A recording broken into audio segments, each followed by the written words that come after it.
একক, দশক, শতক, হাজার, অযুত, লক্ষ, নিযুত, কোটি। তো এখানে আমাদের হাজার পর্যন্তই আছে, হাজারের ওই পাশে যাওয়া লাগছে না। 5305, তাহলে 5000 চার সংখ্যা 1 2 3 4, এখানে হবে 5, তাই না? এবার 5300, শত কয় সংখ্যা? 3 সংখ্যা না? আমরা যখন 100 বলি তখন কয়টা সংখ্যা পাই? 3টা না? হ্যাঁ। তাহলে এখানে 3 সংখ্যা কত? 1 2 3, এটা না? এখানে কত হবে? 3 3, হ্যাঁ। তারপরে আছে কি? 5 5 তো একটা সংখ্যা, তাই না? তাই এই যে শেষে 1, এককের পরে এই 5 দিলাম। আর দশকে কিছু নাই, এখানে কি আছে দশকে কিছু? তাহলে এখানে কি দিব? শূন্য।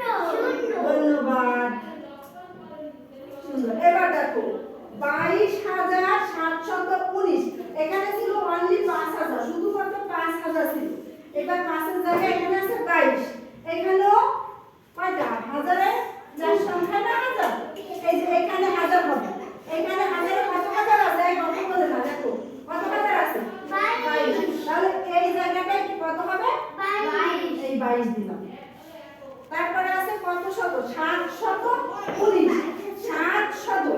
তাহলে এখানে শতকের মান কোনটা? একক, দশক, শতক, এখানে কত হবে? 7, 700। 22700 কত আছে? 19। আর 10 9 19, 1 10, তাহলে 1 হবে এই দশকের জায়গায়, একক, দশক, 1 10, আর এখানে কত হবে? 9। ওকে, তাহলে এটাকে আমরা কি করব? 22719, বুঝতে পারছো? এবার একটা দেখো 63702, এটা 22000 এর জায়গায় এবার 63000।